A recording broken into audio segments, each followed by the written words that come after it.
Hello, guys, and welcome to We Write Our Story. How you doing today, Keegan? I'm wonderful, bro. I'm wonderful. How you doing? Ivan, how you doing, my guy? I'm doing great. Fantastic. Man, we have a special guest here today. We got my guy, Ralph. What's going on, my guy? What's good, my brothers? How Man, y'all doing? Man, we good, man. We was having a spirited debate before we got on this camera. But I ain't going to go there right now, though. I ain't going to go there because y'all got me hot. I ain't going to even lie. But what I want to start with, man, I want to just talk for a second, man, before we get started with any of our topics and get into Ralph's story, man. I want to just talk about gratitude for a second, man, and be grateful in lieu of the death of 24-year-old quarterback from Pittsburgh Steelers. I think it was a tragedy. It was a life is really short. It's one of those things to where you don't know. Yeah. Your last day. This man was 24 years old. Mm-hmm. Had his whole life ahead of him, had everything in front of him. He never thought that, that day would be his last, Keegan. He never thought when he woke up that morning, it's like, I'm going to die today. Mm-hmm. And none of us do. And I think, it's so important, man. I know a lot of people, we talk about this all the time, about be grateful, man. But you have to live in your gratefulness. You have to live in gratefulness. You have to sit down and think about why you're grateful. You woke up this morning. Yeah, absolutely. We can just stop there. We don't even have to go nowhere. You opened your eyes. God thought enough of you and your family to wake you up. And there's a lot of people in the hospital beds right now. Mm-hmm. There's a lot of people right now who may not see tomorrow. And, we get an opportunity to come here and speak to you beautiful people.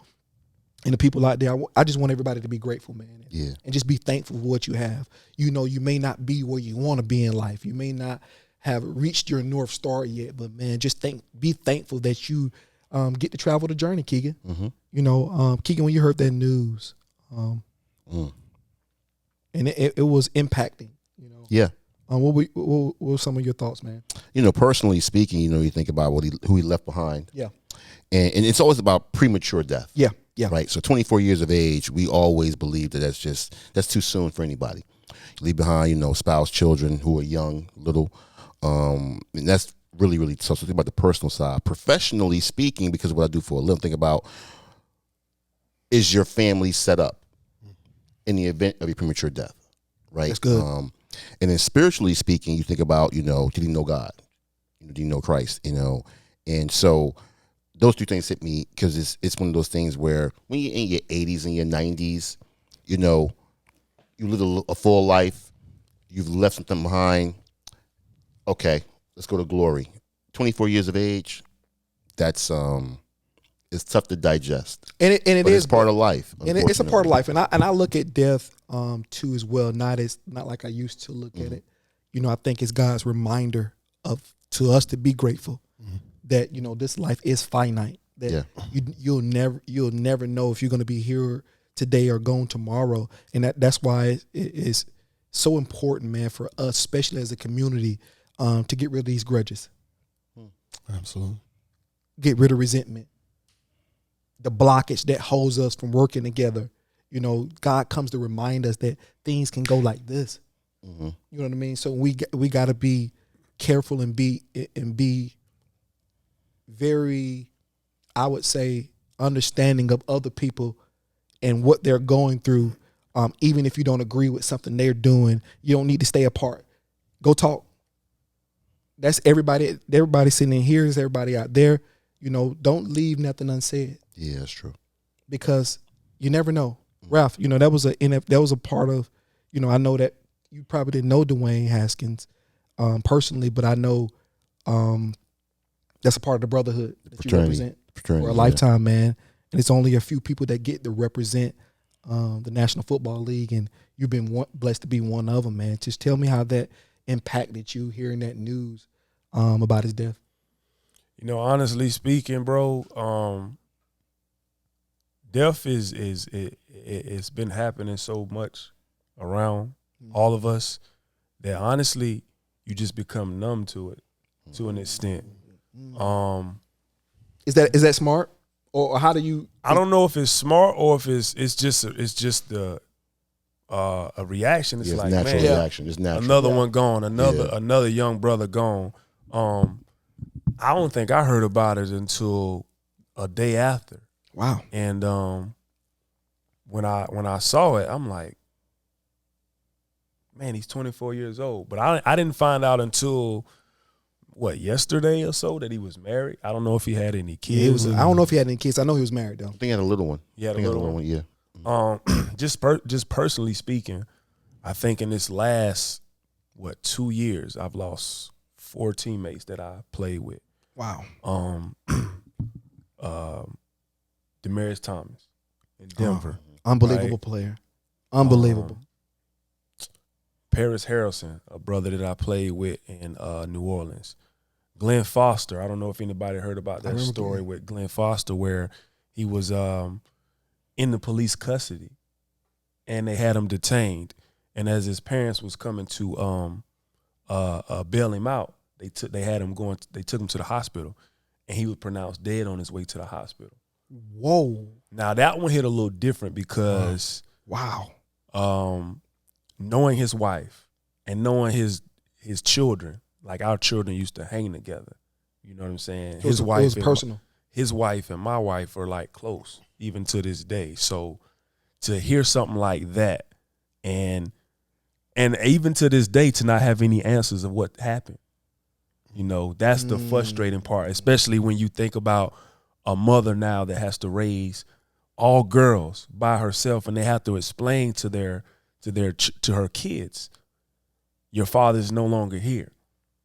And then the questions get to ask, and there's no closure. You see what I'm saying? Yeah. Lost another teammate that I actually was roommates with in college, Phillip Adams, to suicide, right? That really hit me because this is somebody that we go back a long time. I think that this is just one of those things where you have compassion for his family members. Good. His wife. I can put myself in those shoes. Like if I were to lose my life, my wife would have to go on without me. And that's the thing that I sympathize with. Yeah. So. And that's tough, man. I grew up in a household where a parent passed away, and I understand the gap, Keegan, like Ivan. That's a major void for children when they lose a presence in the house. You lose your lifeline, Keegan. And death is final. Yeah. To the human experience, death is final. It's no more. You don't get it, but you don't come back. There ain't no thing. You ain't coming back. My dad had been gone for years. He ain't came back. He ain't woke up. You know what I mean? There's been times I cried. I wanted him to come back and wanted him to wake up, but he ain't coming back. And that, I guess that's the tragedy in all of this, Ivan, because, I don't know if you've seen the comment, Adam Schefter, NBA, NFL insider that reports, like, big news. He reported something out about the death. And he kind of dehumanized Dwayne Haskins by mentioning his struggles before he even mentioned the death. And, people were all up in arms about that. And, it was, that was frying him. Some people calling for his job. He made a misstep. He did. He made a misstep. Was it insensitive? You can attach a lot of different labels to what he did. But I believe our vitriol towards Adam Schefter was a projection to ourselves. Because when Dwayne Haskins was here, I'm guilty of, he trash. He's moving. Because he went in the first round and he didn't have the best career starting off. And we were, he trash. He's not good. He's not good. But when Adam Schefter said that, we want to attack him and get him fired because we felt guilty about how we treated this man when he was alive because we wasn't giving him love. And that's what we do to these athletes, Ralph. We treat these athletes, we don't treat them right. And as a community, especially the black community, I'm not looking at these white guys on TV or the executives on TV or the owners on the team to treat our athletes and the ones who provide us entertainment, who gives us something with respect. It's up to us. Yeah. These are our brothers. Absolutely. You know what I mean? Absolutely. Ralph is human. I talk to him every day. Yeah. Ralph ain't a robot. He run like one, but he's not. but these allegedly. Yeah. But these guys are real, Ivan, and we got to do a better job with and that's on, because sports is a microcosm of life. So on a scale that we're living on right now, Ivan, we gotta learn. We gotta treat each other better, man. Yeah. You know, it's really sad that we've lost a young man, 24. I remember when I was 24 years old, I was had just met the woman that I decided to marry, and about to give birth to my oldest son. You wasn't about to give birth. She was about to give birth. We trying to take credit. No, I'm not taking credit, but hey, I was there. I was in the mix. And, just thinking about how much that I've seen since then, and to actually just have that just stop there. Yeah. That's devastating. I mean, to his mother and to his father, but then also to his spouse and the young one, your heart goes out to him. And then the fact that, he got to his dream and all we could do was talk about how good he wasn't, and he's no longer with us. And so it just, it's one of those things where I feel like we have to become more grateful when it comes to life. And then also, let's be real humans and actually, talk to one another, love one another. Let's find ways to be more positive. It's easy to come up with so many different things or why you should not continue to keep going. And I think we struggle to find out the things that we should be grateful for. Yeah. And, that just makes you even be more grateful for life and being able to watch that sport, because so many people don't get to that place. And so 1%. Yeah. And so we'll never get an opportunity to see him again. And, prayers goes out to his family, and, hope they're able to make it through this situation. Yeah. That they get some answers on how he ended up in that situation to begin with too. Yeah, well, Steve, I have a devil's advocate Okay. in terms of Adam Schefter. And we got to also be clear about scrutinizing someone's play is not criticizing the person. Of course. So I want to be clear about when you are an athlete, and Bush knows this, when you are an athlete, or if you are a celebrity, or if you are an actor, whatever you are, your work product will be scrutinized by the public because you're in the public sphere. That's absolutely. But we're not criticizing or judging his personhood. So I want to make sure that we're clear about how that goes down, because you're going to be scrutinized when you're in front of that TV screen. And I think I don't care, even the greatest players got. And I think scrutinized. because of the moment and he was announcing his death, I think that's what made it. I think that was insensitive and I think that's insensitive and it was inappropriate. Yeah. But the call for his job to me was and it shows what we do on social media with this, how we just gaslight everything. Yeah, no, I'm with you there. You got to be careful when you got to be careful when you're calling for people's livelihoods with certain things like that. This. I agree with. You know what I mean? That's all I'm saying. We got to be careful when we do this to each other, because when your turn comes up, that's what we never think about. You could be on the receiving end of being canceled one day. Yeah, no, I'm saying no. I agree with you because my point is, I think people who are calling for Adam's job, my point is he was not scrutinizing the man's personhood. No. He always scrutinized the man's play, which is what, in effect, analysts' jobs are with any player, absolutely, in any sport. So, yes, he made a very big and bad miss by making the comment while he's announcing the man's death. But he wasn't talking about the man's personhood. He was talking about the man as a player. That's all I wanted to make a point of. And I think, we all can do better. We talk about this a lot. We can all do better as a society about how we treat each other, about being grateful. But it just, everybody has their own measure of what it looks like to be grateful in their life. So that's all we're saying, man. And because life is short. And you just never know, man. And we want to now that we got a lot of information, it's very important now that we start to take advantage of the things that we know. We turn our knowledge into wisdom. Yeah. Convert that thing. Yeah. Yeah. You get all this information, convert it into wisdom. Absolutely. You know what I mean? Let's stop reacting and let's start responding. There's a difference, man. When you respond, you can sit back. See, Ralph, you had to be cerebral playing ball. We're going to get into your story in a second, but you had to be cerebral. So you had to understand what it meant. Not you read and react, but you had to respond to certain things. You had to think about things before you did them. And I think it's important that we do that to each other, because I might not be saying, Keegan, what you think I'm saying. Like you be saying some crazy stuff about sports that we about to get into, but maybe I'll be taking you wrong. I think you do. But I think you completely before we get into the misunderstand me. story, I want a little bit more lighthearted, man. I want to get into it. Is the NBA playoffs right now, man? To me, one of the most exciting times of the year. It's one of these times, man, where I'm glued to the TV. I watch all the regular season games, but sometimes guys load managing and taking off and doing all these things. It's just not what it used to be in the regular season. Guys are bigger, faster, stronger, more injury prone. So I get it, so to speak. But some guys, I don't know why they do that. Kawhi Leonard.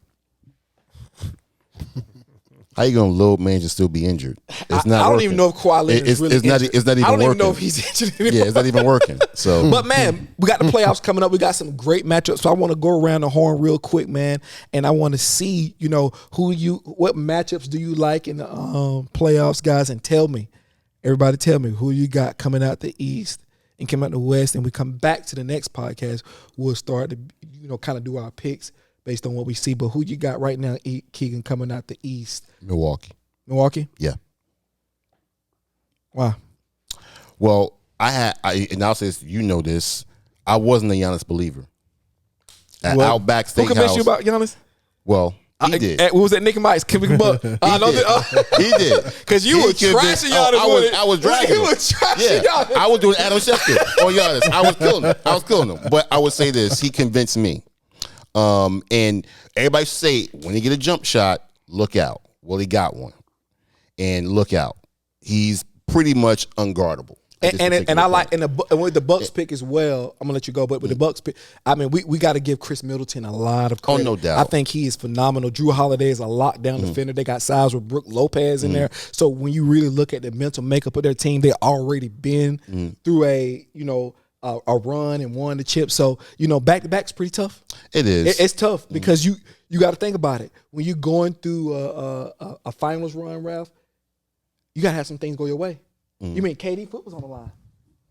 You think about it. You talk about it's a game. KD foot not on the line. We're not having this. What conversation are we having about Giannis right now? So it's tough, but they got it. I'm not going to do the what if. I'm not going to do the what if because the foot was on the line. That's just the reality of it. KD even said he knew his foot was on the line. Yeah, the foot was on the line. So this is what I was going through. I can't argue the what if. All right, that's why I'm getting the hostility I'm feeling right now. But I was feeling there. So the what if is more important than the actual reality? That's what you're saying? I'm just saying. I thought that was a show on Marvel. I'm just saying that basketball, like football, is a game of inches. Ralph, who you got coming out the East, my guy? I got the Bucks. Same reasons. The defending champs. I mean, I don't see that they've gotten worse. Exactly. And I really don't think it's nobody that. Let me ask you this question, though, Ref. Don't you think championship teams have to improve year to year, other than i.e. a Golden State, because they were just so overwhelming favorites in 17 and 18? But don't you think that teams have to make some improvement when they're not the de facto favorites? I mean, who's more improved in the East right now, as far as even after all the moves, right? That's a good question. That's good. And who has their continuity? I wouldn't say more improved, but I would say that the team that they struggled with last year was the Brooklyn Nets. Now the Brooklyn Nets are a different team. They don't have Joe Harris, but they do have Kyrie Irving now. So I think and Kevin Durant is going to be Kevin Durant. So and Giannis is going to be Giannis. Yes. Yeah. And when they played this year, how many games had Kyrie the gave Nets them their won? cookies one game though. They didn't. I don't think they beat the Bucks this year. Didn't they beat them at home one time with Kyrie? I don't think that they beat the Bucks this year. Ivan, who you got? That plays a part too. I know you're gonna say Miami. Go ahead, say it. 'Cause that's what you think about over there. Go ahead. Actually, I got the Bucks, but I'm interested to see how the Sixers do. You know what? With the Sixers, man, I don't know. I really want James Harden to do well. I think this is a real career definer for him because you got to think about it. James Harden got his way out of Houston. Then he got his way out of the Brooklyn Nets. Not even a year later, wasn't even a full year, and now he's here. So what does this look like for James Harden? James Harden, he got the all-world numbers, considered by most the third best shooting guard of all time behind Dwayne Wade and Michael Jordan. No, fourth, and Kobe Bryant. So, what does this mean for James Harden this year, bro? Honestly, bro, nothing. And I Wow. say that. A reason why I say that is you got to realize that everybody that's playing the game of basketball don't care about championships.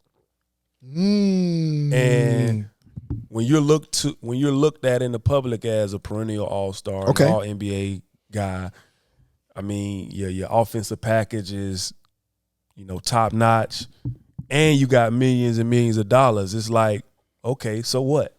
Everybody's not wired that way. Can you? That's. I mean, I never thought about that. how do we?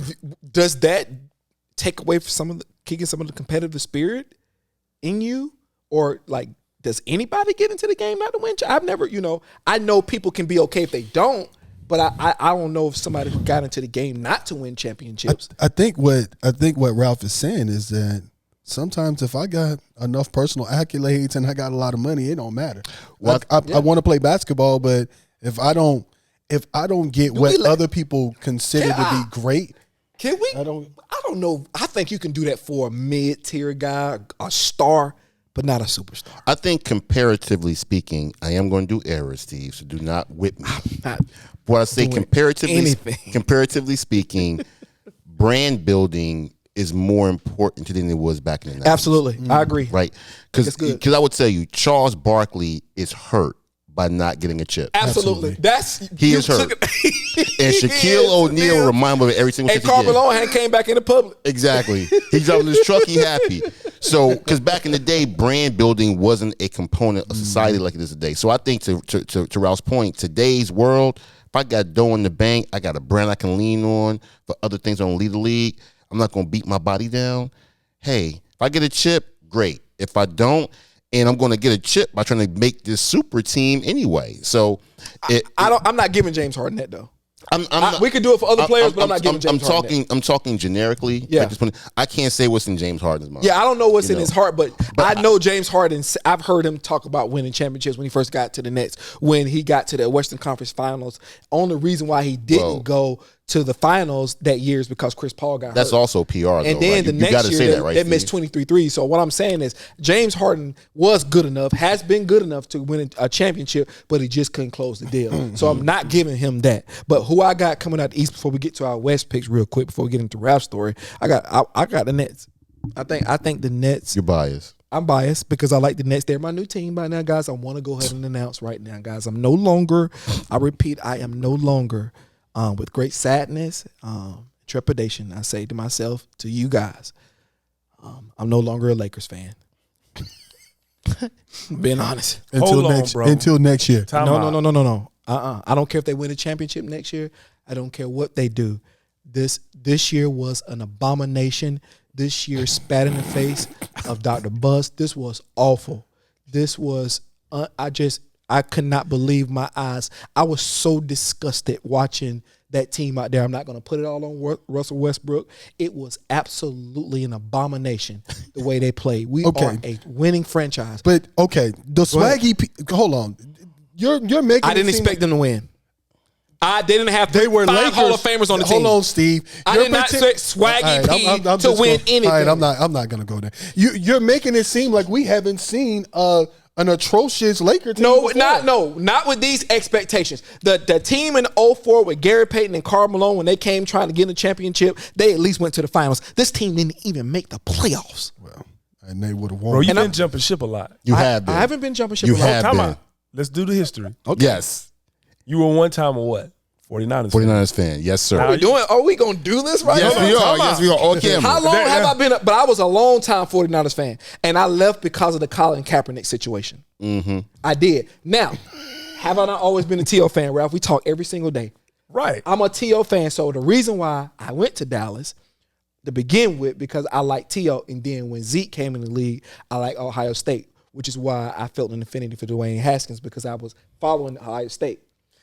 I even gave you a chance. We even gave you a chance to go back to the Niners, and you chose Dallas. They still my ex. And he gonna go back. I can double back. He gonna go back. And I think he already said it right now. I can double back. If they don't make playoffs next year, he's back to the Niners. Listen, yes. I'm a free agent with this. Yes. I figured out sports is my. Sports is like sports is one of my. Sports is like a religion to me, man. Listen, and I'll be darned if I keep getting my heart broke over and over and over and over and over again. Everybody know who I'm a fan of, so I'm not gonna say Zion's name. Oh my God! Everybody know who I'm a fan of, but I'm going with the Nets. Back to it. I'm going to the Nets. I think that Kevin Durant right now is the best player in the league by far. I think that what he possesses, yeah, by far, Kevin Durant is. Listen, bro, Kevin Durant is amazing. He's not virtually unstoppable. I've seen Giannis get stopped. I've seen LeBron get stopped. I've seen Jason Tatum get stopped.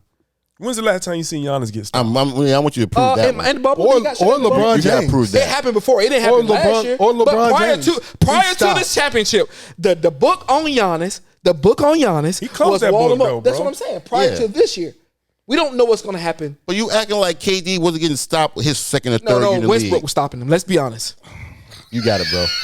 We You got seen it. it. You got it, bro. Well, yeah, that's all I'm saying. I ain't got gonna it, get bro. caught up in the semantics. You All got I'm it. saying is Kevin Durant to me is he has that overwhelming best player feeling. You can. I was watching a few podcasts, even guys in the league. JJ Redick was talking like guys for years have been saying he's the best. And I think we've all known that he's been a little bit better than LeBron the last couple of years. Just what he can do on the court. And then when you think about Kyrie Irving, I've already said it on here before. Kyrie Irving is probably one of the greatest offensive players we've ever seen. People are mesmerized watching this guy play, and he's only matured his game. In Cleveland, in Boston, it was a little immature, doing a little bit too much. But right now, I think I'm seeing he's in his grown man body now. He knows, he lets the game come to him. I think he get a little bit of that from KD. And I think when you add in, if Ben Simmons is able to come back, and then when you look at guys like Steph Curry, Steph Curry's a 43% shooter from 3-point. So when you look at that, all of that in totality, Drummond's a big body on there, Nicholas Claxton, I think they got a chance. Will they win? I don't know. Who you got coming out the West before we go to Rap's story? The West? Yeah. I mean, it's hard to bet against the Suns. It's hard to bet against them. It is. I really don't have a dog in that particular fight. I'm actually rooting for the Bucks to win it all, but it's hard to bet against the Suns. It is. And it's not just the record. I see a complete team. They got a star. Now, some people will say that Booker is not a superstar, but Nobody's saying that now. They used to say that. they used to say that. They're not and saying it wasn't that. It wasn't that many podcasts ago. Yeah. They were saying that. But can I be honest about it? We know what I said about Booker, though. Yeah, no, I'm with you. Okay, I was yeah. there too. I was there too. So yeah, it's hard to bet against the Suns right now. Who you got, Raph? I got the Suns.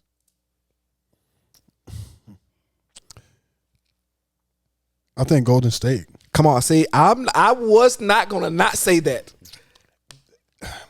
And the only reason why I say Golden State Man, is I loved the way Steph Curry likes to play against Chris Paul. that's true. And he Clippers, tends to yes, I remember that. That's a good point. He took his cookies a lot. two Carolina guys. And they and that's a real rivalry. That's And an so- under the table rivalry right there. So, one down the street at Davidson, the other one over Wake Forest. Wake Forest. At Wake Forest. I mean, so, and then I think they are at a place where they're hungry to prove that we're still champions. Yeah. And so I think we can see, because I mean, honestly, I was all the way Phoenix last year. I thought it was no way the Bucks would beat them. I thought it was no way that the Bucks would beat them. And to see them, Monty Williams kind of cost him that too as well. Because if he would have just walled up a little bit, he caused that because he just let Ayton go one-on-one with Giannis, and that he just wouldn't get out of it. Steve. That happened. That happened. That's not conjecture. That happened. I'm not saying that's the only de facto reason. I'm saying that's what some of the defensive schemes that Monty Williams did last year caused them. There was no scheme for Giannis last year. If they would have walled, listen. You can't wall off at the block. No. What I'm saying is they was just playing one-on-one. You can double Giannis. Yeah, you can. You got to deal with Chris Middleton. You got to deal with Drew Holiday. Okay, but what I'm saying is they point didn't double him. But you got to double the superstar. That you have to double the superstar at all costs and let somebody else beat you. What I'm saying is you cannot. If you give any superstar in the league an opportunity to beat you one-on-one, I don't care who the person is on the other side, they're gonna score 30. But also, too, you can double all you want. You have other players. That's one. And then two, some superstars can beat a double team. And Giannis, He wouldn't beat, but what I'm saying is team. that wasn't the case. He can beat, but that wasn't the case in the finals, though. I'm just saying that wasn't the case. Well, I get Monty you there. Williams didn't. He just I wouldn't put that on Monty Williams. No, he got criticism over that. He got criticism over that. He do even said it. Yeah. Do you feel like Chris Paul showed up?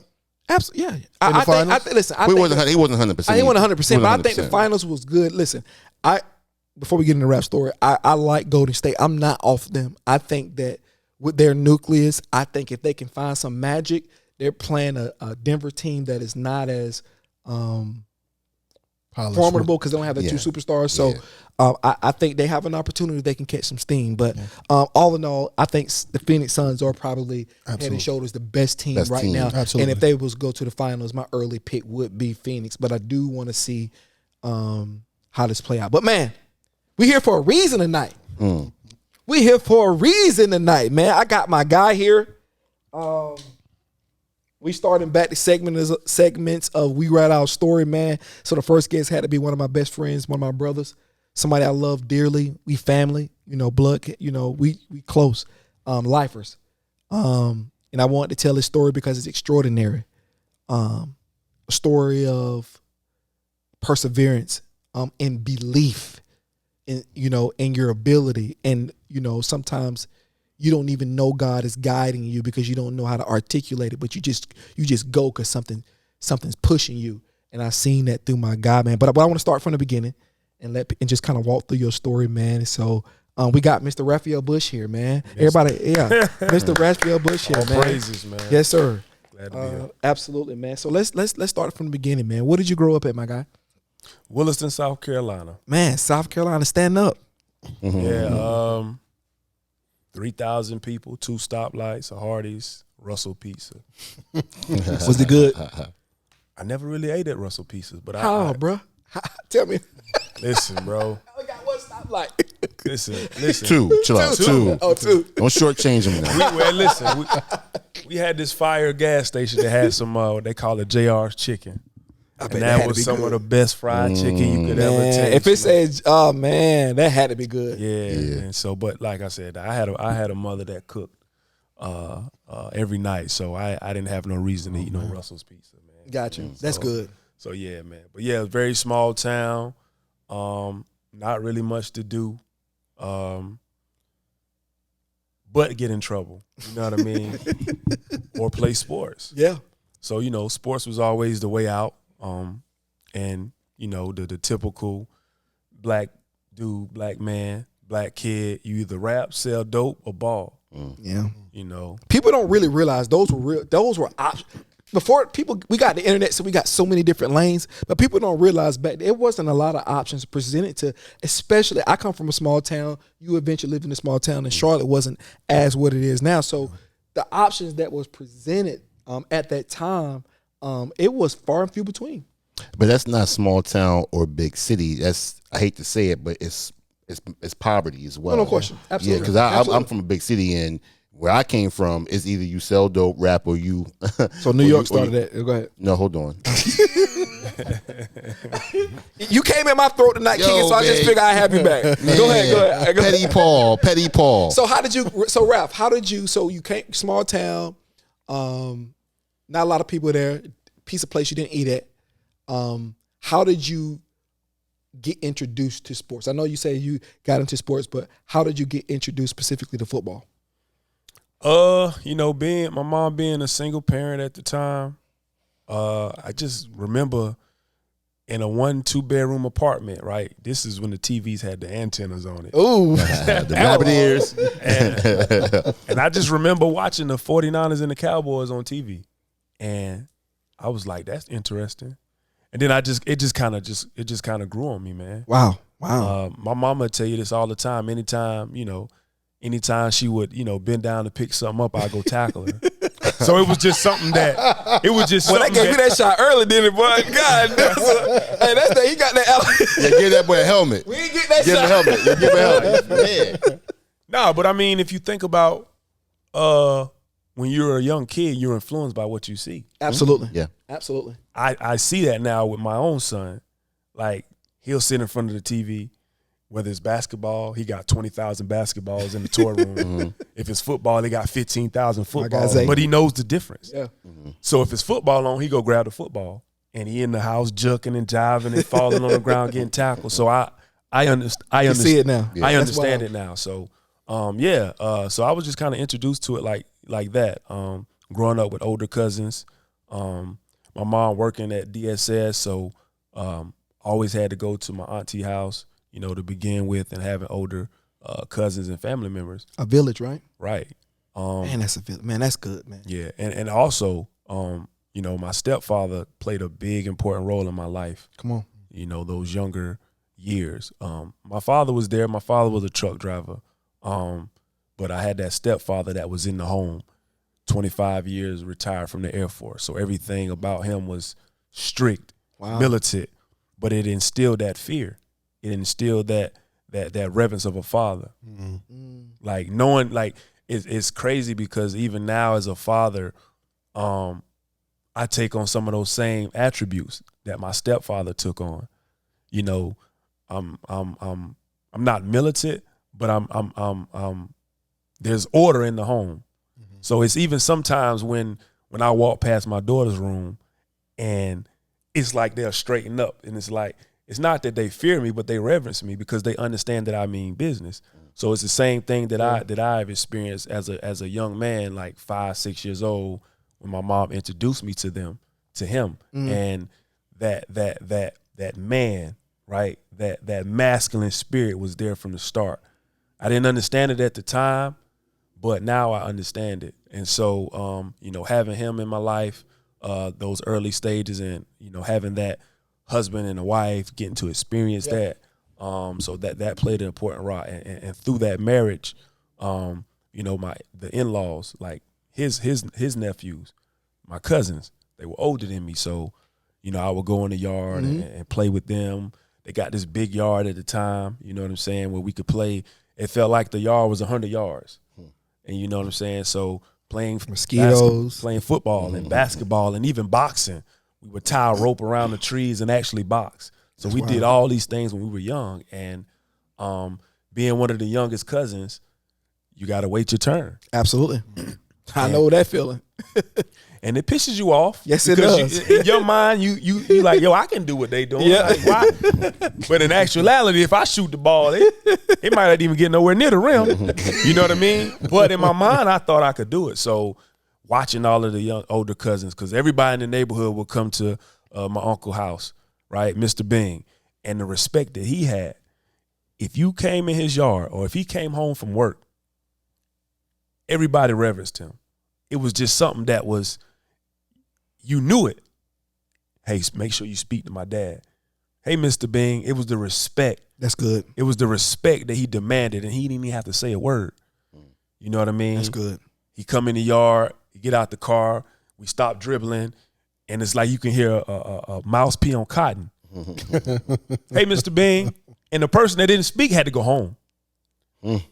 This is the respect and the demand that men, when I was growing up, had, and they didn't have to force it on people. Because there's power in honor. It is. There's a lot of power in honoring people that came before you, and the sacrifice that Mr. Bean had to make every day to come home. Yeah. And that's the thing that deserved the respect. So that's good, man. So you had that foundation, you had that discipline, you had all of these influences, you was out there playing, so you eventually started playing. You get into high school, you become a pretty good player, correct? Yeah. Become a pretty good player in high school. What did you play running back in high school, right? Running back. How was that for you? How was your high school career? It was, and it's funny because my career from the high school to the college to the pros level, it was like a parallel. Wow. It was almost like the same situation. So in high school, right, there was always one of my homeboys that I was always in competition with because he had the skills. You know what I mean? He was that dude that I looked up to, and I was always secretly competing with him, right? In everything, right? Because he was that guy. You know what I'm saying? He wasn't the biggest, he wasn't the tallest, but he was just so gifted. Yeah. And so I would look up to him, and I would watch everything he did and watch his moves, and I would take what I needed from him, and I would add my own into my own game. And so he was a very good running back from the middle school to the JV and to the varsity levels. And he actually back then, when you played high school football as a freshman or in the 9th grade, when you play varsity football, that's a token of honor because it's normally for the upperclassmen. Yeah. Got you. You know, Got play you. JV. Got You you. normally play JV, and so seeing him out there on Friday nights, right, making plays, playing weak side linebacker at 140 pounds, but it wasn't his size that I was amazed with. It was, and I even tackle like I use what he did, and that's the same way I tackled when I got to the pros, because I would watch how this dude tackle. I'm like, this dude don't miss no tackles. Like That's a skill too. it's a skill. That's a skill. People don't realize Luke Kuechly had that skill too. He just knew how to tackle people. Everybody bigger than him, you know what I'm saying, for the most part, but he never missed tackles. And he was just tough as nails. And so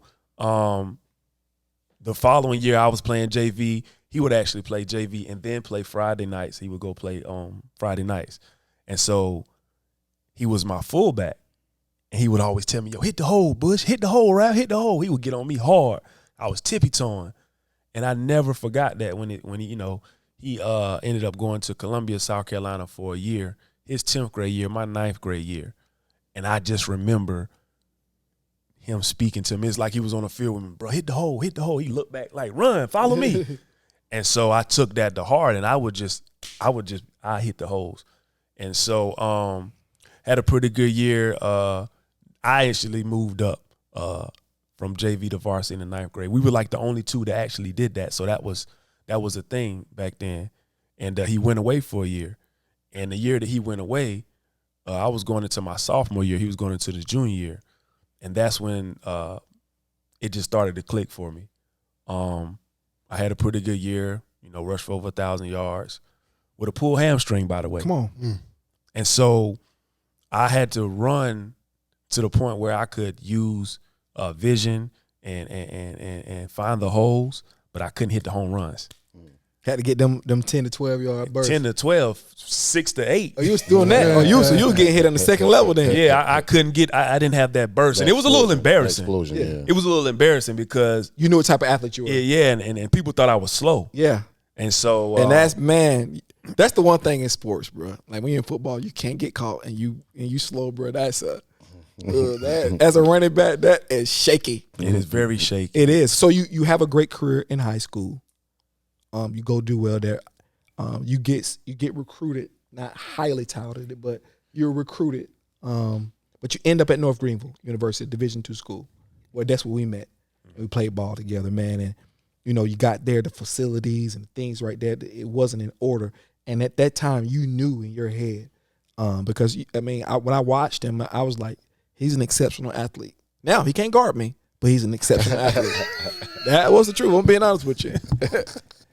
What y'all don't understand is I didn't play defense in high school. No, he did. No, that's the thing. You came from running back straight to defensive back. So that's a big transition when you're talking sports. Your movements are different. And now versus being the aggressor, now you have to play defense. You have to see where they're going. You know what I mean? All your instincts was react like this. Now you got to figure out what to do, watch.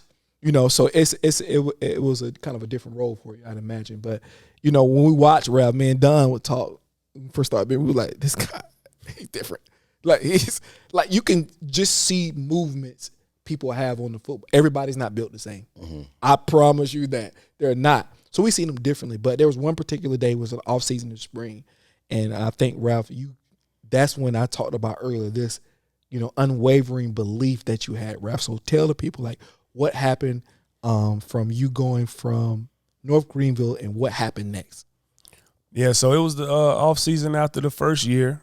Again, like we talked about at the beginning, right? Mm-hmm. You know, coming from a small town, you know, you're ready to go to college because you look at the movies and it's like, oh man, You girls, want to get out, right? the parties, I'm about to get right. you know, the Bud Lights, the Coronas, Yeah. you know, all that good stuff. And then I get to campus and it's like, You got holy water. yeah. That's what you had. We was at Chapel. I was like, bro, every Monday and Wednesday. Curfew and the girls couldn't go to the boys' dorm room. And I'm like, what? At all. Absolutely not. And you know, so You kicked out of school too. It was a real school. It was a real school. Yeah, It still is to this day. That One part. of the best Division II schools right now, but it was it's a Southern Baptist school. So that's why it was like that. And then it was hard, bro. It was hard. I'm like, yo, this is not what I expected. This is not college football. And I knew from a very young age what I wanted to do. And I did things to make sure that those things would at least happen, or it wasn't going to be my fault that it didn't happen. And so the off season, you know, after playing the first year, actually ended up starting. Yeah. Played pretty well. Yeah, but it was something missing, bro. And I just kind of woke up one morning. Chad, my homeboy Chad, shout out Chad, Rico, Juan Florida D, boys, and Derek Miller. All of these was my roommates. And so I remember it's like we all woke up one morning. It was like, I ain't going to workouts today. My boys Chad and Rico from Duval, Florida. So, they already about that different. smoke. They are. Yeah, so that's different. And so it was like, well, if you ain't going, I ain't going either. And I think, like, yo, D-Mill, man, like, you know, you got the size, you know, you got that build. Like, well, let's transfer, bro. And he'll tell you this to this day, like, man, I wish I would have listened to you. So long story short, we don't go to workouts. The coach come down to the dorm rooms. What's going on, man? And, you know, Steve is dramatic, so, he take things to another level. Yes, he does. Them boys ain't show up for workouts. You know what I'm saying? I was committed to the process. I just was committed to the process. And then he said, what's going on? I'm like, man, coach, honestly, man, I just don't think that I can get to the league from here. He was like, what do you mean? What do you want, more money? We'll give you full scholarship, because at that time, full scholarships were very rare. Yeah. I'm like, nah. And he said, so what are you going to do? I said, well, I'm going to transfer. He was like, well, where you think about going? It was Clemson, it was Coastal Carolina, and it was South Carolina State. And I was kind of weighing those options and kind of just trying to figure out what would be the best situation for me. Clemson, obviously, you got guys that are polished, and you got All-Americans. A lot of politics, too. A lot of politics. Yeah. And I'm like, well, if I go here, will I really get the opportunity to play? You know, coming from a Division II Southern it was Baptist. viewed differently back then. Exactly. Very differently back then. Yeah. We didn't have a transfer portal, so it was so differently. And so it's like, well, Coastal Carolina is good, but I just don't like their colors. I mean, that was Really? my The thing. Chanticleers. Yeah, the Chanticleers. I'm like, what is that? And so I'm like, well, Orangeburg, you know, Shout out it's close. It's not home, but I can get to home within 45 minutes to an hour. And so let's just go here. And, you know, the coach was like, well, you know, they might. And all of these, you gotta always, Satan will use people. That's good. To discourage your thoughts and your dreams. That's good, Ralph. And so, that's good, Ralph. Not saying that the coach was Satan, but, you know, thing like the spirit of doubt. Yeah. To the natural man, things are natural. To the spiritual man, things are spiritual. Come on. We ain't got there yet. He's like, you know, if you go to state, they won't even let you walk on. Like the discouragement of just trying to be little, you know, my mindset. But I was focused. I was tunnel vision. I'm like, well, I'm gonna take my chances. You know, my mom didn't like the decision. How you gonna leave a school when they paying you and I gotta take out loans and woody woo? I'm like, Mom, just trust me, right? Go to South Carolina State, redshirted at the time. You know, things are different now. Got a chance to really be with the program. Learn the system, practice with the guys. Coach Buddy Pugh knew of me because Williston is 45 minutes from Orangeburg. So they know that I played running back, but they already got great running backs from this, you know, up north, upstate. Travell Jameson and the Will Force. He was a dog, So, but I was already playing defense at the time, and so when I got there, man, it was just the hard work, the skill set, and running the 4.3 kind of helped too. Yeah, that helps a lot. So, So you have a great career at South Carolina State. Shout out to South Carolina State. My sister went there too as well. That was my first taste of the HBCU. Like when I went down to a homecoming, I was young when my sister was in college. I'd never seen anything. I never seen that many beautiful black people in my life. Like back in the 90s, the HBCU experience was Grambling. It was unbelievable. We used to go to just to watch the band play. So, but just going there, Ralph, you at South Carolina State, you have a great career there. You go to the combine. Did you go to the combine, or you had your pro day? It was a pro day. At your pro day, you ran a 4.3. People don't realize that's really, really fast. You could go back, Cats are running 4.2s now easily, 4.3s now. But you got to think about what year was that, Ralph? 2009. That was rare. 2009. That was, yeah. man, 4.3s was like the golden ticket. So you at least was going to get a look. So you go through your pro day, Ralph. What happened after your pro day? How did you get the call, that you was going to an NFL team? It was a nervous couple of days because it's like your dream is so close to being fulfilled. But then it's also that other side was like, there is also a possibility to where all of this work that I put in can be for naught. And I could just be one of those guys that now I have to find something else to do because I was one of those people where I will put my eggs into one basket. I'm going to just put 2 here and 2 there and we'll figure it out. Like, no, if my mind was on something, my mind was on that. And everything that I envisioned was surrounded around that. And I'm going to say this. That's why it's so hard to make it to the league. Like, it ain't all just the athletic ability. Like, think about all the places you had to believe. Like, even your mama, your coach, like everybody. That's why you had to have unwavering belief because you were at one point, you were the only person in the world. Like, to get to that 1%, you got to be the only person in the world that believes you're as good as you are. In any endeavor that you do. And, like, you really had to believe that. Think about it. Go ahead, Ivan. I just wanted to say that there's a common thing that we hear about people that reach this level of greatness of putting all their eggs in one basket. And now society-wise, we're taught that you never should do that. But people that reach that different level, it's because they only focused on that one thing. And it allows them to get to that place where they believed and that place that they work hard to get to.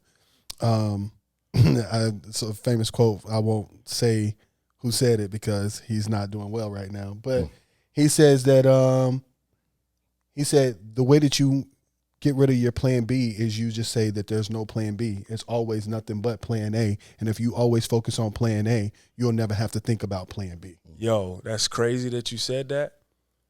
And I got chills just thinking about it. So I remember going back home talking to some young kids at my hometown.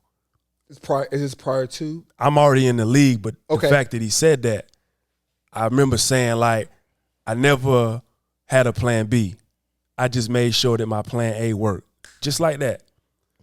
Maybe last year or maybe 2 years ago, a year and a half, one of my cousins, my first cousin actually, he went to Carolina. Now he's at Chattanooga.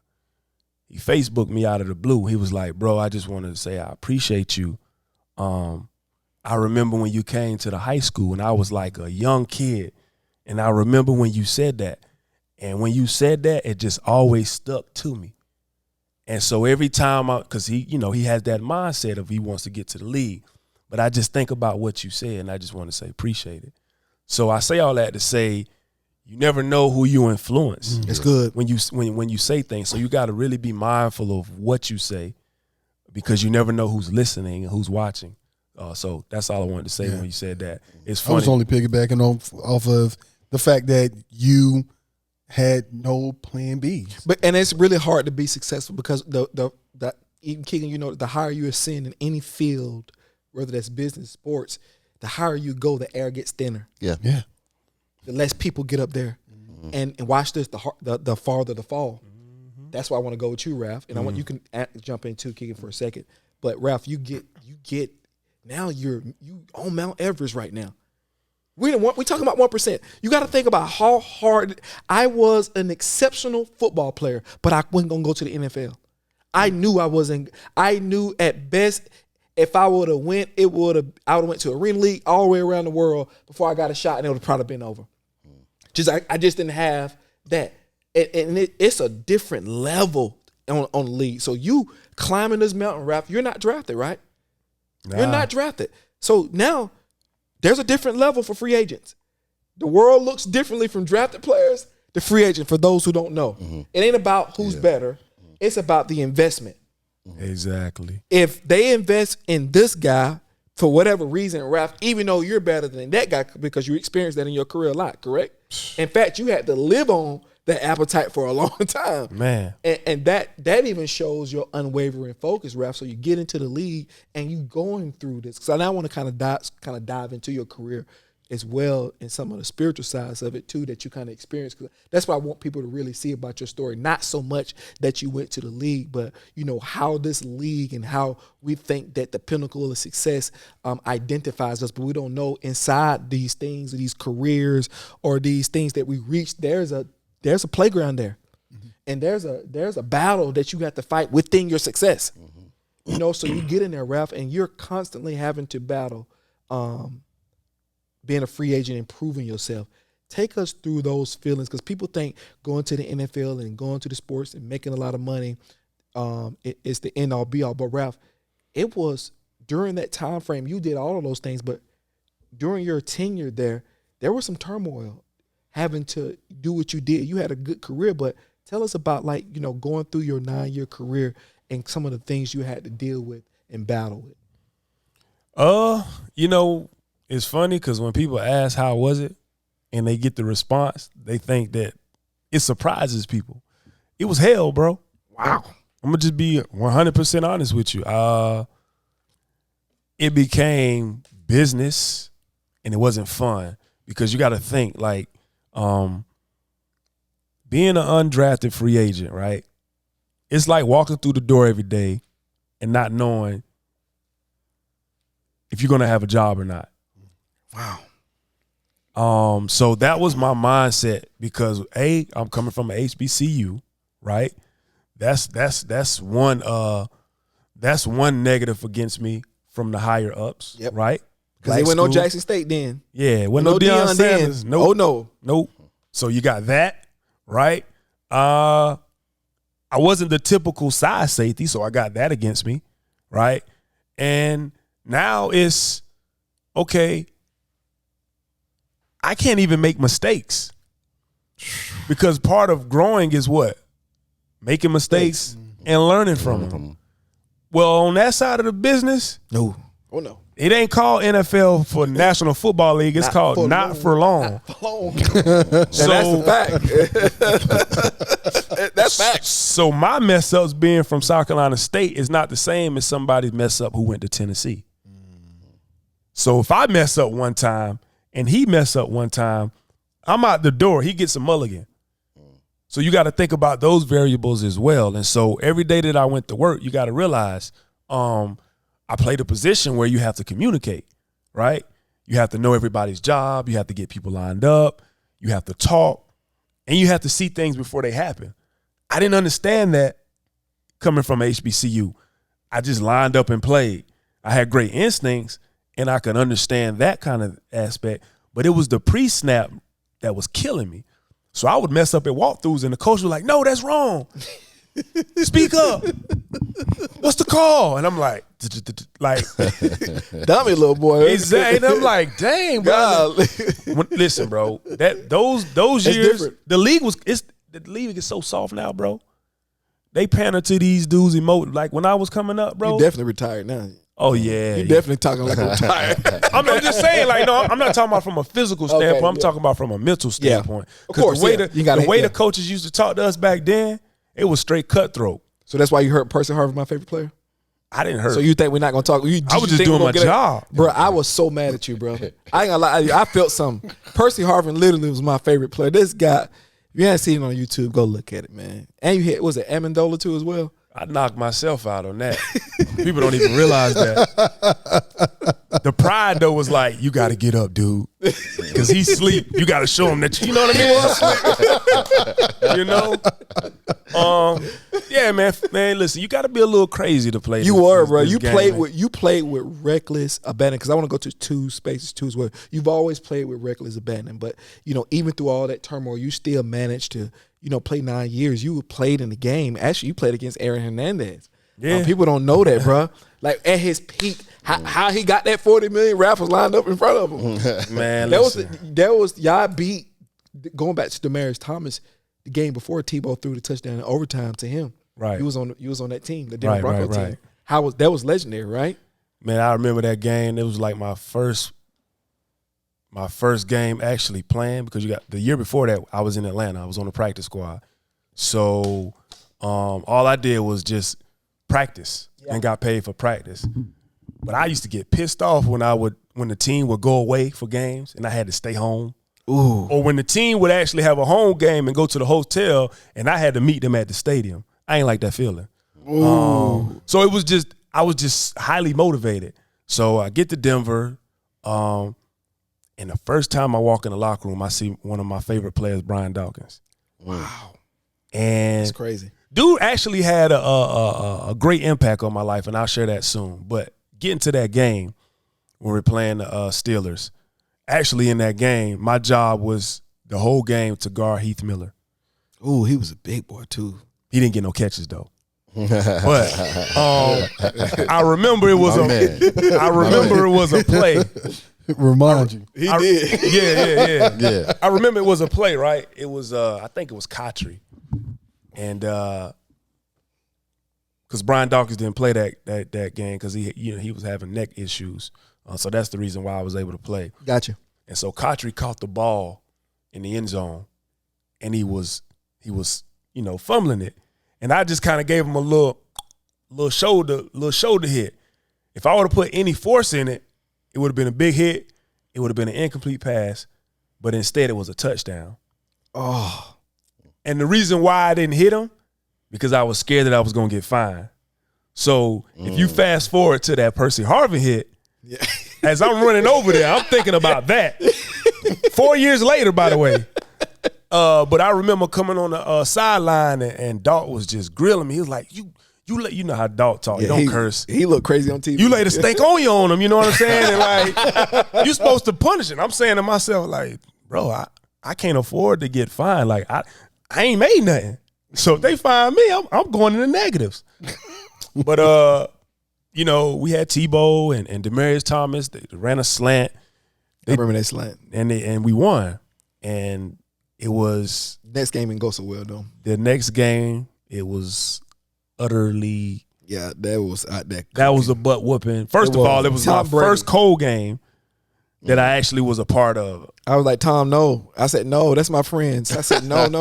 Man, they had Hernandez. Hernandez was a hell of a player. They had Grunt too. Yeah, and Grunt was young then. Hernandez was better than Grunt at that time. Better than Grunt. He was. That's how you got that $40 million. Yeah, Hernandez at that time. Yeah. So you go through there, Ralph. I want to go through a significant event.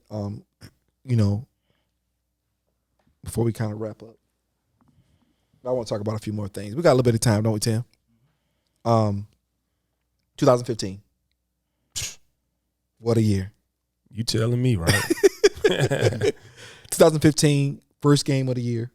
God works in mysterious ways, and that's a real thing. And you can see that through how he moved through people's lives. But, we didn't know how we would be here now. But 2015, you found your footing in the league. You now about to walk into a season to where all you got to do is basically not get hurt, make a few tackles, flash in the pan. You had already built some bravado in the league. You was getting ready to get that big $20 to $30 million contract. Back then, I think that's where it was for safeties and people at your position. So tell us what happened the first game, man, and just walk us through that. And because it was you was set up for it, but some things got derailed. Talk about that. First, I don't think it was pride. Wow. Sometimes I think it's in the book of James how we always think of tomorrow and the things to come, and we kind of don't, like the scripture says, today has enough evil in itself. Yep. Come on. And that's so there were many times because, we just signed Jerry's Bird to like $57 million, but he was out. He was on PUP list for 6 weeks. So I'm like, that's all I need. You give me 6 weeks and he come back, we're going to have a different talk. But I'm thinking of all these things like, if I just do this and if I just do that, I'm going to get this and I'm going to get that. All I got to do is just do this and do that. Second quarter, first game, I tear my pectoral muscle just on a normal tackle on Chris Johnson. And I knew something was wrong. I wish I could actually find the tape or the film. I actually had it recorded on my phone, but, stuck my arm out there, made the tackle, pop, And like on the tape, like I just kind of got up and did like this and walked back to the huddle. My pectoral muscle is torn off of the bone. Like it's a complete tear. It's a major tear. And so I knew something was wrong, but in my mind I was like, I'm gonna stay out here. Like I can't afford to miss. I can't. And so It's your contract year. yeah. 2 plays later, we miss an assignment. I can't remember his first name, but his last name is Fells, big tight end. And he's running free. And it's just me and him. And I'm chasing him, but my arm, I can't move it. It's just like by my side and it's just dangling. What kind of pills they put y'all on for the game to keep doing that? It was no pills. That was just I guess adrenaline. anything inside that was real with them shots. Yeah. it was adrenaline. Yeah. And back to my guy B Dog. He DM'd me after the game. He was like, "You got to slap that stiff arm down, bro. You okay? It looked like something was wrong with your arm." And I was like, "Yeah, man, I tore my pec." But excuse me. After it happened, I stayed in for that series, and I was telling my boy, like, "Man, I think I dislocated my shoulder." He was like, "Take a knee." Like me personally, I ain't the type of dude that's just gonna lay on the field unless I can't get up. I don't know that. I don't know if that's a high school thing when they told us like, don't do that crap, Yeah. don't kill my grass. Yeah. So it just stuck with me. So I'm like, nah, I ain't doing that. And so I came out of the game. I run over there to the doc.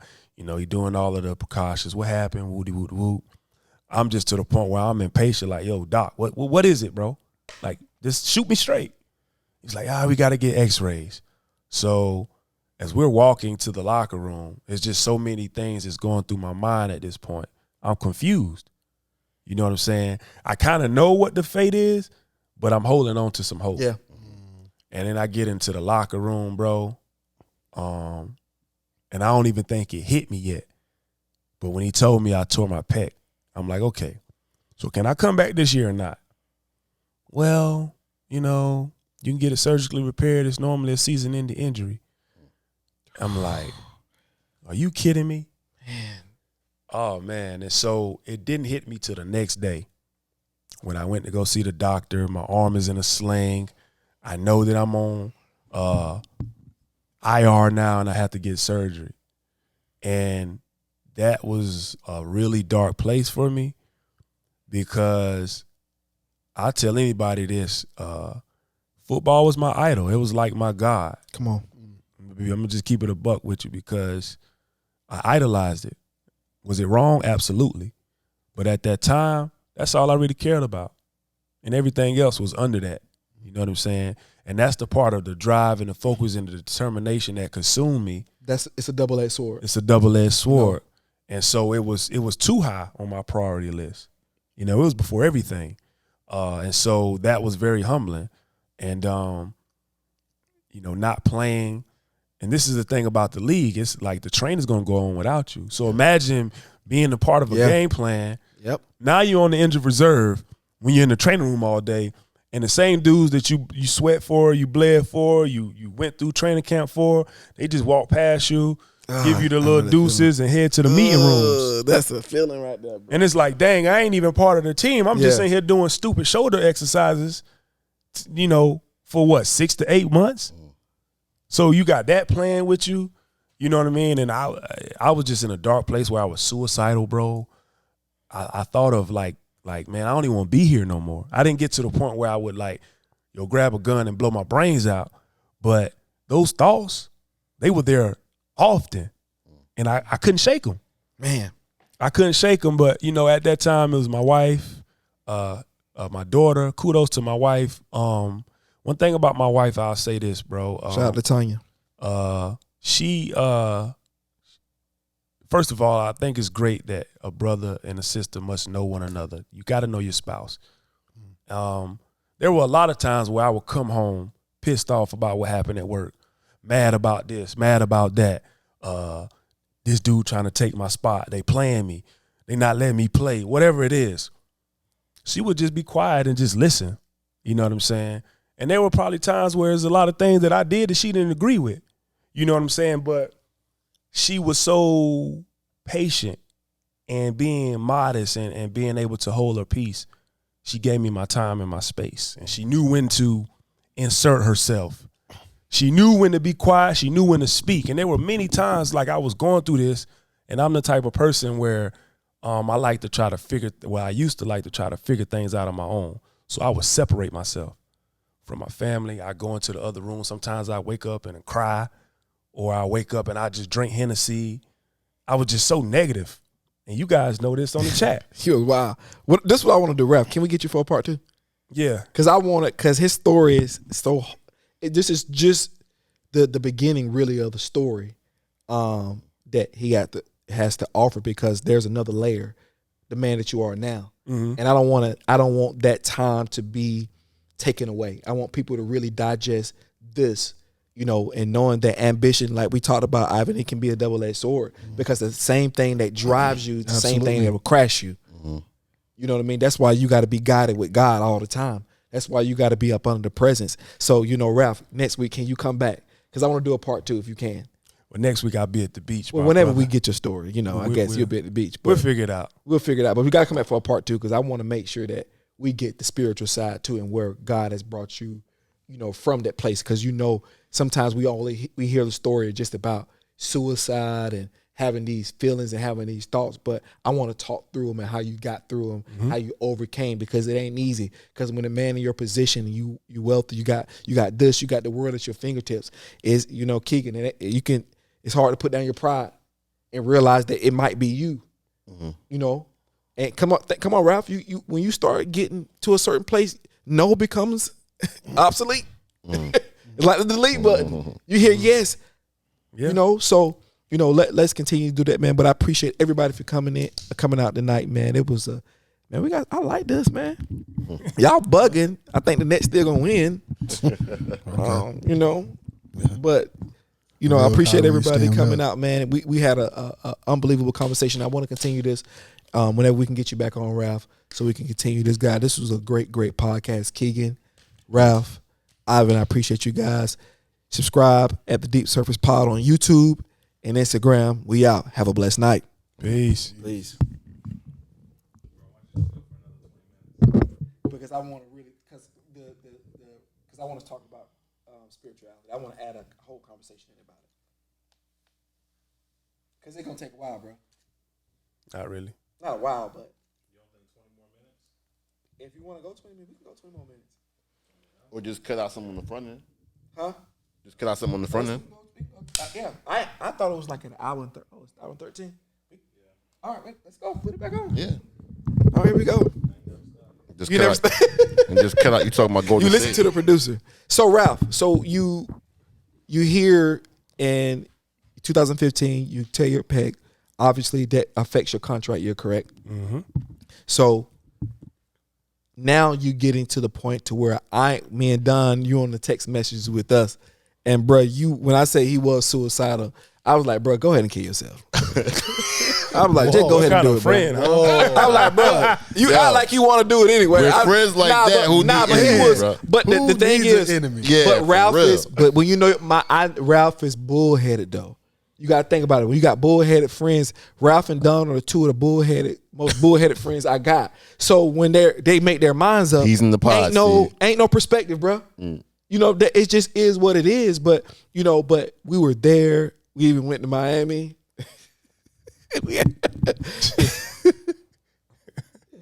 Yo, that was a trip, wasn't it? What happens in Miami stays in Miami. Bro, that was a trip. It ain't as bad as you think, man. I don't want y'all to get the wrong idea. But it was something that you just needed to just get away. Yeah. I could see the angles on your face, so we all did that and went to Miami. But that was a tough time for you, even there. And I can see the pain on your face, man. So you go on. How did you begin to come out of that, Ralph? Because that was difficult for you. I seen that. I seen you dwindling. I seen you faltering at one point. But man, you begin to pick yourself up. What led to the change? First, I think it was just time, man. Time and kids.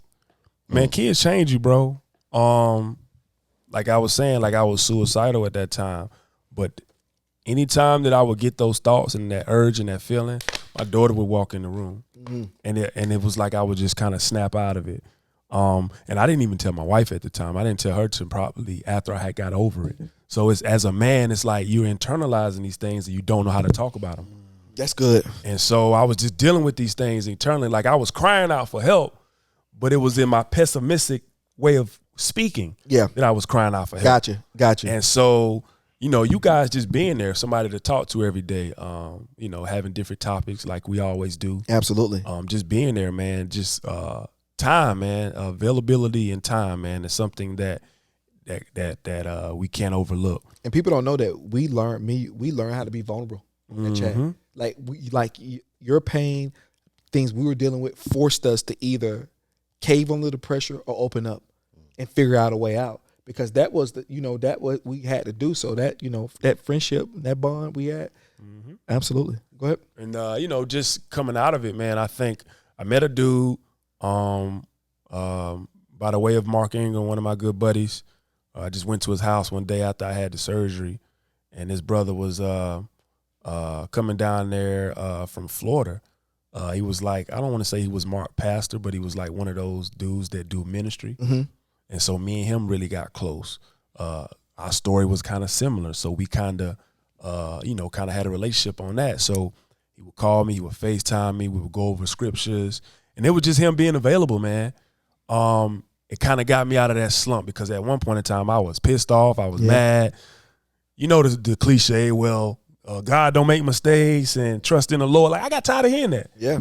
It's because I didn't understand it. I just got tired of hearing that. Like, that's just the thing that everybody goes to without any edification. Right. That's good, Ralph. Not explaining, what that means. It was just a saying, so it didn't make sense to me.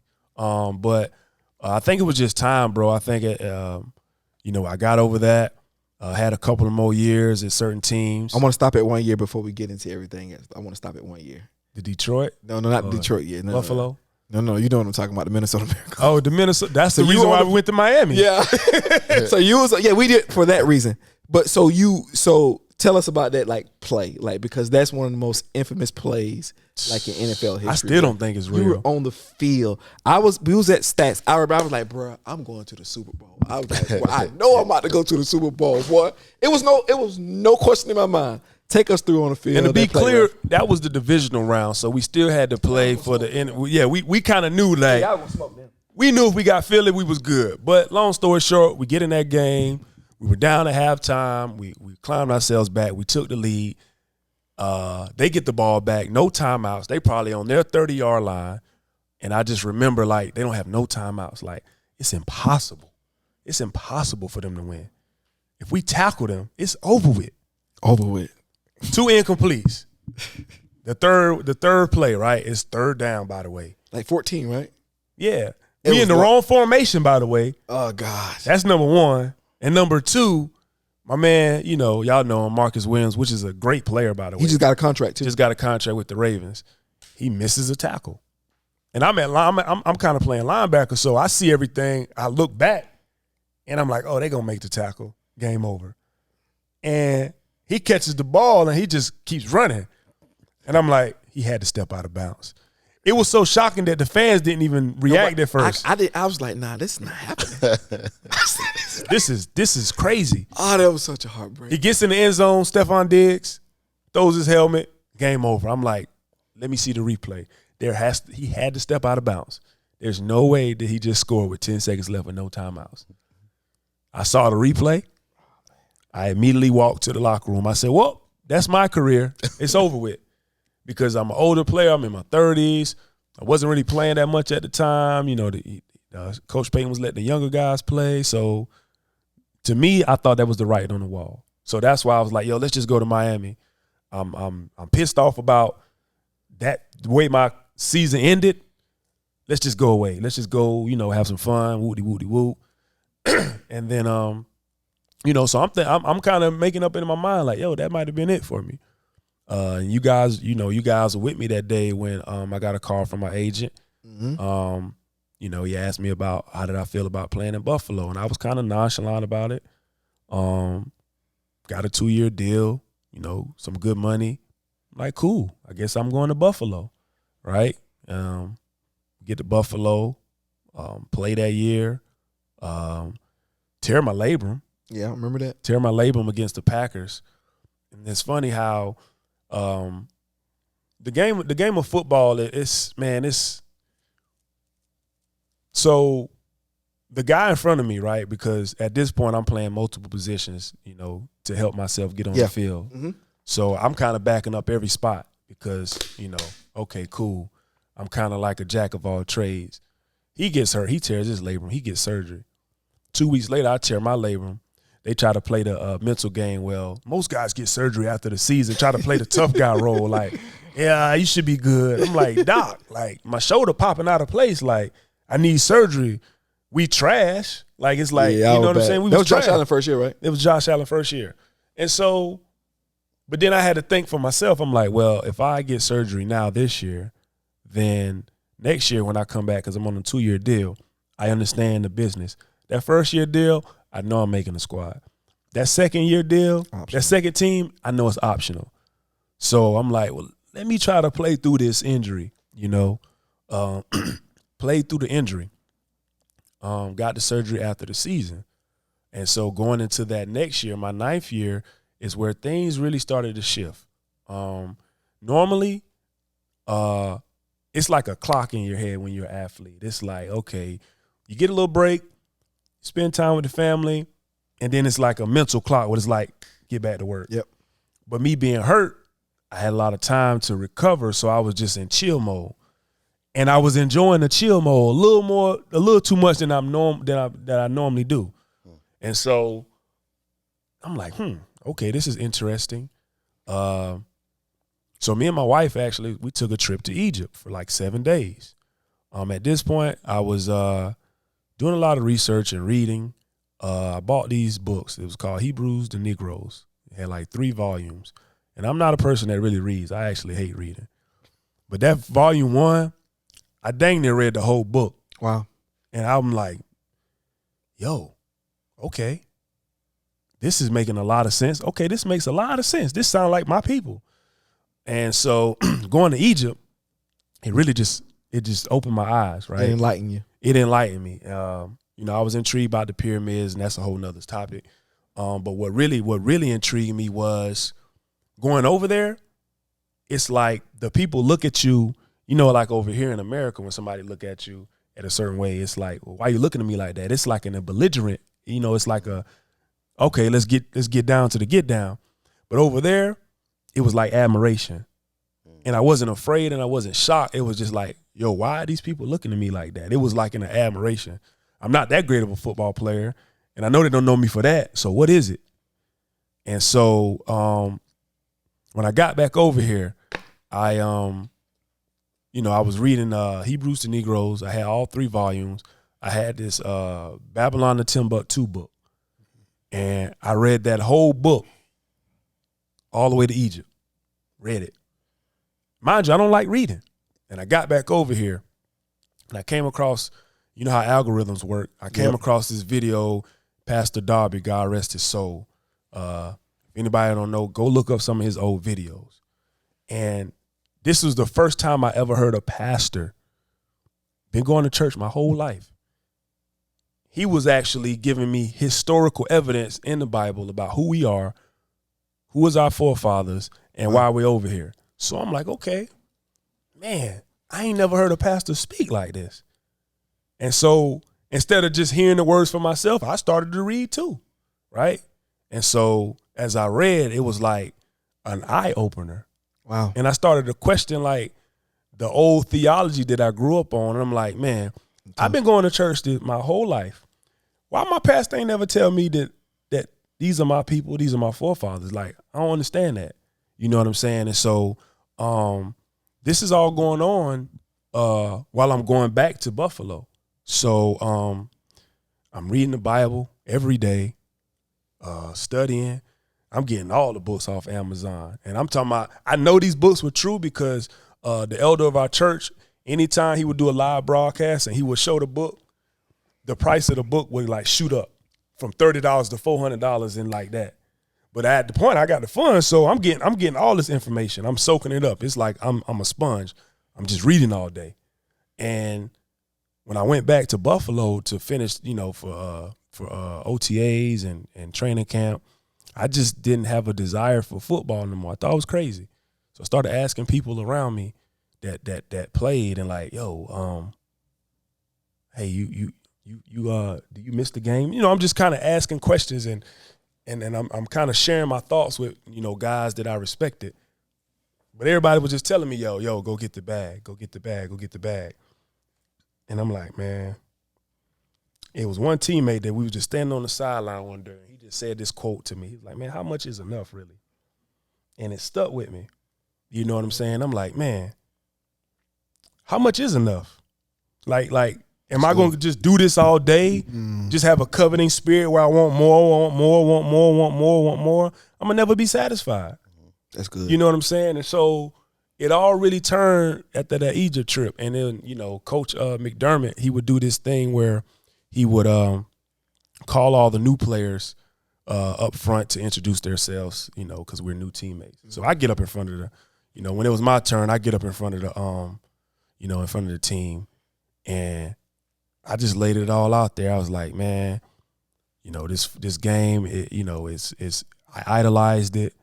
It's more to life than the glitz and the glamour. And, I'm just sharing, I'm sharing what I'm sharing with y'all. Like, I was suicidal. I put the game above everything. You know what I'm saying? And it's more to life than that. So these are the type of answers that my teammates weren't expecting to hear. But I was really just speaking to those underdogs and those undrafted guys because I know how hard it is when you're making a lot of money. Like you said, nobody can tell you no. Yeah. Like, who's thinking about God and the spiritual part of things when you're making $30 million? It's hard for a made man to recognize the power of God because he feel like he made himself. He made himself. And so when I made that confession, it was like the next day, I knew it. I'm done. But now I gotta be strategic in how I operate because I am still under contract, right? So what I was doing was I found a church here in Charlotte. Got with one of the elders in the Charlotte congregation. What I would do is every Thursday I would fly down from Buffalo, spend time with my family on Friday, go to church on the Sabbath, fly back to Buffalo on Sundays, and I was just doing this, for the whole off season.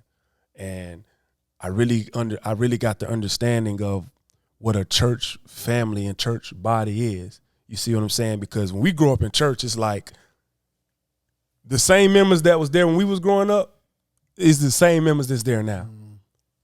So who's going out in the highways and the byways and preaching the gospel if that's the case? Are we all just sitting on our hands and getting fat with the wisdom of what wisdom we proclaim to have? And I was just seeing how a church body operate. Like the kingdom is within us, right? You got dudes that are carpenters. You got dudes that work on cars. You got people that do hair. You got people that make their own soap. You got people that have their own nutritional diets and they sharing that with the body. You got people that's they make clothes and everybody is putting all of these things together so all men have all things common. I'm like, okay, this is what I was missing, like an actual church family. And not only that, it's the understanding and the wisdom of the scriptures that now I'm receiving that I didn't receive in the first day church. So going through all of this, I had to and you guys know, like I just purged myself, like where I just kind of went incognito. Yeah. I was just, to myself, what I'm saying? I cut off everything. I cut off I wasn't drinking at the time and I wasn't really a smoker. The clubbing, done with. Certain foods, done with. It was just everything. Even family members, like at this point, I can't deal with y'all because I'm not somewhere where foundationally I can refrain myself from allowing my flesh to overtake me. So let me get a foundation and learn who I am according to the scriptures, understand, and then now I can go out and be a light to other people. So right now, I'm just kind of getting back into going out amongst people. Yeah. Because being retired, I was just so used to being in the house. I mean, I stay in the Word like all day. Steve, you know this. Like, I'm a nerd. But not only that, it's like I get the time with my family where I can spend time with my kids and instill it in my kids and my wife. You know what I'm saying? And so that was a big part of me just not desiring to do anything or go anywhere. But, you know, like you always tell me, and a couple of my homeboys in the church, like, bro, you got to really share your testimony. Absolutely. Because your testimony can really, you know, reach some. It's not going to reach everybody, but it might be somebody else that might be desiring fame and prosperity and money and success. You've had all those things, and it still almost drove you to kill yourself. So what is it? Wow, You know what I'm good. saying? That's it right there. That's You had good. everything, Everything. but nothing at the same time. Yeah. Wow. You got everything, but nothing at this. That's a deflating feeling. It is. And what you're doing, man, and how you turned your life around spiritually. And, you know, you got to understand spiritually, you don't always have to walk lock, stock, and barrel with how we view God or how we see God. But it's important to respect everybody, because if let me be true and every man be a lie. If what you're saying is true and what you believe is true, it'll be true. And the one thing I respect about Ralph, although we don't see everything eye to eye, this you got to learn how to disagree and still be in harmony. Yeah. And still understand that we're all going this way. We're trying to find our North Star. And we all have a different way of getting there. But Ralph, one thing I respect about a man is he's standing by who he is. And the things that he's saying, he's always stood by, and he's committed to the process. He's committed, you know, and when you find somebody like that, man, it helps me in my life, because I know I got a strong foundation over here if I ever need it, because he's always, you know, the same warring and hitting he was doing for them, you know, he just switched that passion over to God. And now it's paying dividends, man. So, man, you're enjoying retirement now, man. Wrapping up, you're enjoying retirement. You growing, man. What, you know, just wrapping up, man. What message would you have for, you know, our viewers out there, man? Who, like you said, who are, and let's do a round table too as well, man. Like, what message would you have for people who are desire? Because we're in a fast-paced society, and everybody rushing and trying to get there. Everybody trying to get that rabbit. Everybody trying to chase that bag. Everybody trying to chase, you know, that thing, or trying to find this white hot space of happiness. It's just, you know, what is some advice, Keegan? We'll start with you, and then we can finish off with Ralph, and I'll finish it off. But, you know, Keegan, what can we tell people, man, to kind of help them during this race, this fight that we're fighting, man? Not to let your ambition eat you alive. How do we navigate those waters? It's tough to give advice about something I'm trying to learn myself. Experience, though. But I would say, we opened up talking about Dwayne Haskins and, you know, leaving here prematurely at age 24. I would say slow down. That's good. It's okay. We're moving at light speed right now, and literally speaking, the days running together. You know, slow down and find joy and peace by just taking a breath. You know, I know That's me good. personally, That's good. I move at 100 miles an hour. I have to take a step back and say, you know what? Let me just chill for a second. And I've been around you, and it was hard for you to let yourself do that. Yeah, like exactly. You was a toiled wiring. with freedom. Yeah, it was a wiring. It's the way you wire. Man. You know, and you get robotic and mechanical with it. So I would say, just tell people it's okay to slow down and go to the park and just have an hour and just under a tree. It's okay to slow down and read a book, or not look at social media for a day. Just slow down, because before you know it, you done ran 10 years down the road and don't even know what life was like the past 10 years you had. One perspective I got with the Tower of Babel is I don't think that they were being stopped because they wasn't going to get there. I think that God knew that their ambition would eventually drive them down a turnpike that they couldn't get back to. It wasn't to stop them, and I think that's what you're talking about. You got to slow down, and that's hard to do. Yeah. I mean, because if you have kids, before you know your kids are in high school, you know, missed, to your point, Ralph, about even talking to them about certain things. Yeah. Time is moving at a rapid pace because we're all moving at a rapid pace. Absolutely. You know, and this thing right here, whether you love it or you hate it, it has us moving at a pace that I just think that we just might miss a lot. So just slow down. What you got, Ivan? I mean, Keegan said literally everything that I was about to say. The only thing that I'll add, and is just really piggybacking off of what he said, is there's two things that you gonna come in the world the exact same way that you're gonna leave the world. That's good. You're gonna take your first breath, and you'll take your last. So focus on slowing down the breaths in between. That's good. If you can, That's do that, good. If you can do that, focus on slowing down the breaths in between, because guess what? You're always going to I'm not sure why you're whispering, but that was good, though. You're always going to get your first one, and you're always going to get your last one. I could not even look at you when you were saying that. Ralph, what you got, my guy? To kind of add on to what was already stated, like you said, Christ said that in the end times that, time will speed up, right? And he will cut the time short for the elect's sake. And if he didn't cut the time short, that no flesh should be saved.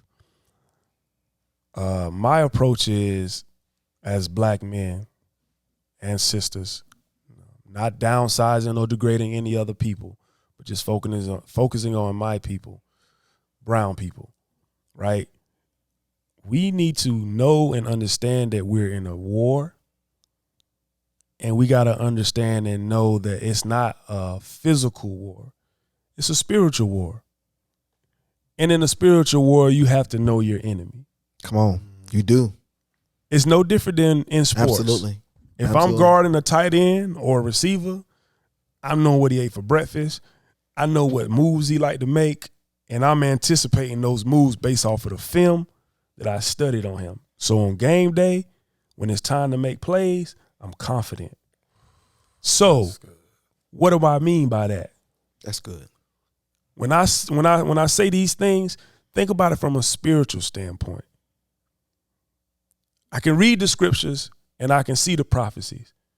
I can act like those prophecies are not going to come to pass, or I can act like Noah did and get my house in order and build my ark so that when the flood come, I can go into that door and be saved.